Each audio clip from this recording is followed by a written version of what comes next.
तो 92 लोगों का नाम नहीं, 1297 के एड्रेसेस नहीं, ये सिर्फ 2017-18। अब हमने हर साल का और खास तौर के ऊपर पिछले 2 सालों का जब एनालाइज किया तो पिछले 2 सालों में 253 लोगों के नाम नहीं, 2.5 करोड़ ऐसी राशि ली है जिसका नाम भी नहीं है, 1.05 करोड़ लिया है 126 लोगों का पिछले 2 सालों में जिनका एड्रेस नहीं।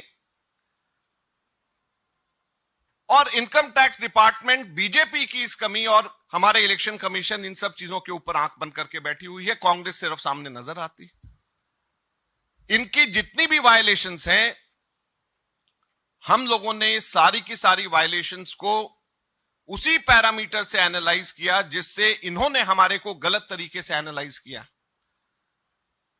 उसके ऊपर कितना इनकम टैक्स लगना चाहिए, कितनी उसके ऊपर इंटरेस्ट लगना चाहिए, और पिछले 7 सालों का जो हम लोगों ने हिसाब लगाया है उससे 4,600 करोड़ रुपया बीजेपी के ऊपर पेनल्टी लगती है। 4,600 करोड़ रुपए, 4,600 करोड़ रुपीज पेनल्टी बीजेपी के ऊपर लगती है। Income tax department should raise a demand of 4,600 crore rupees from the BJP because of these violations.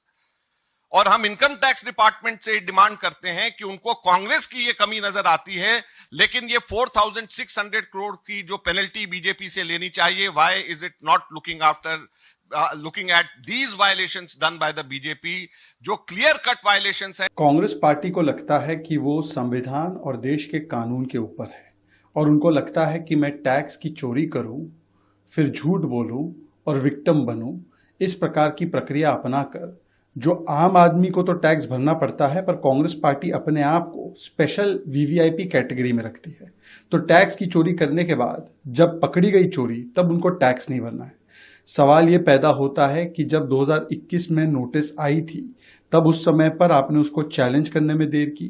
आपने जब चैलेंज किया, चाहे वो सीटा में हो, अपीलेट ट्राइब्यूनल में हो या हाईकोर्ट में हो, कोई राहत नहीं मिली। 13 मार्च 2024 को जब हाईकोर्ट पहुंचे, तब हाईकोर्ट ने आपसे कहा कि इतने वर्ष आप सो क्यों रहे थे।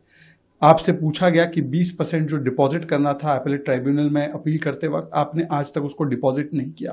सवाल ये बनता है कि 2-4 दिन पहले जो हाईकोर्ट का फैसला आया है, उस 45 पेज ऑर्डर में ये कहा गया है कि कांग्रेस ने 520 करोड़ के डूबियस शेडी ट्रांजैक्शंस का अकाउंट नहीं दिया है और लिहाजा इसमें इनकम टैक्स असेसमेंट कर सकता है।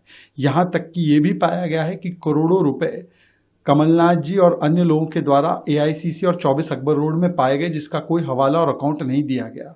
और फिर से कल हाईकोर्ट ने आपको करारा तमाचा मारा है, ये कहते हुए कि आपको कोई राहत नहीं मिल सकती। फिर भी ये विक्टिमहुड कार्ड खेलना, झूठ बोलना कि हमारे अकाउंट फ्रीज हो चुके हैं जबकि उस अकाउंट पर लीन है, तो ये दिखाता है कि पहले मैं टैक्स की चोरी करूं, लूट करूं, फिर मैं झूठ बोलूं और विक्टिमहुड कार्ड खेलूं। कांग्रेस पार्टी केवल मोदी और बीजेपी के विरोध में उतरते उतरते आज देश की संवैधानिक और न्यायिक संस्थाओं पर भी कुटाराघात करने से पीछे नहीं हट रही है, और बताती है कि उनकी फ्रस्ट्रेशन की क्या लेवल हो चुकी है। और अगर कांग्रेस पार्टी पैसों की कमी के बारे में बोलती है, तो उनके एक सांसद धीरज साहू के पास 350 करोड़ रुपए एक कमरे में मिले, तो वहां पे 50 सांसदों के पास कितना पैसा होगा। कांग्रेस पार्टी के पास पैसों की नहीं, उनके पास कैंडिडेट और नियत की कमी है, इसलिए चुनाव लड़ने से वो कतरा रहे हैं। अमेठी रायबरेली में पैसों की कमी नहीं, राजनीतिक पूंजी समाप्त हो चुकी है, इसलिए वहां पर जाकर वो चुनाव नहीं लड़ पा रहे हैं।